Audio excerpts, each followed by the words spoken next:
the question, what does a Biden presidency actually mean for South Africa? Well, for one, there should be a more stable and predictable foreign policy. It's taken Trump, to remind you, over 2 years to appoint an ambassador to South Africa. And who can, of course, forget the derogatory comments about Africa? Let's discuss this now with Francis Konergay from the Institute for Global Dialogue. Francis, always a pleasure speaking to you. Derogatory comments are one thing. The outgoing president could nearly even remember some of the countries' names in Africa. So do you think this could be a good thing, having Joe Biden in the White House for Africa? Well, I do. I think that with a Biden administration, he'll be bringing in an Africa team that is very much receptive to South Africa. Many of them having actually been involved in the anti-apartheid period. So I think that unlike the Trump administration and Trump himself, where Africa really has not figured very importantly, I think that with the Biden team, you're going to have a much more receptive partner in Washington on issues. So that alone is going to set a new tone for the relationship. Help me understand just how much damage do you think has been done by the Trump presidency? It's much easier and much quicker to destroy something than to rebuild it. Does something stand out for you from the Trump administration that is going to take Africa, U.S. elections, and Joe Biden and Kamala Harris years to try and restore? Does something stand out for you?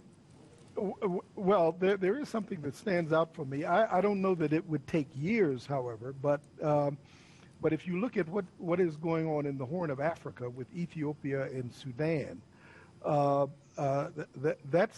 is a low-hanging fruit for the Biden administration in resetting Africa policy in a manner that will be more to Africa's interest. And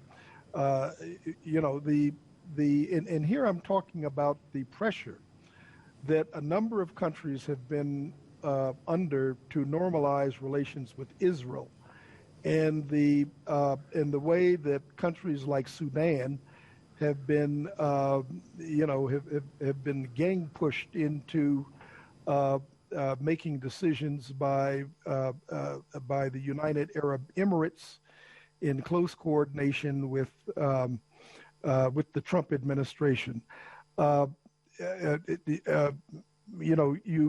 Sudan, which is going through a very delicate transition to civilian rule, is in a situation where it has had to recognize Israel, or to commit to doing that before it is ready to do that. And this is something that a Biden administration will be able to intervene in decoupling Sudan's situation from the issue of normalizing with Israel. Now, when it comes to Egypt, or rather Ethiopia, you have the issue of the Ethiopian Grand Renaissance Dam. Now, the Trump administration and here President Trump considers President Sisi in Egypt to be his favorite dictator. He has decided to come down on Egypt's side in the dispute over the dam, and has cut aid to Ethiopia. So, yes, these are the kinds of issues that that a Biden administration will be able to, should be able to begin quickly sorting out, even in terms of the kind of back channel diplomacy that could be going on between now and inauguration, because we're dealing with some very urgent issues. My my feeling is that as South Africa has tried to mediate the Nile Dam issue through the AU, since it chairs the AU, this has probably been this has been undermined. I want to ask this particular question. Can we talk about Cyril Ramaphosa for just a moment before I say goodbye to you? Dialogue is obviously what you focus on as the Institute for Global Dialogue. Many were critical of Donald Trump, that he was speaking at Africa. He wasn't speaking with and for Africa. What has the relationship been between Cyril Ramaphosa, do you think, and Donald Trump? And how different is that going to be when our president and the incoming president, President-elect Joe Biden, are going to sit down for the first time and talk? How different do you think that relationship's going to be, as a final question?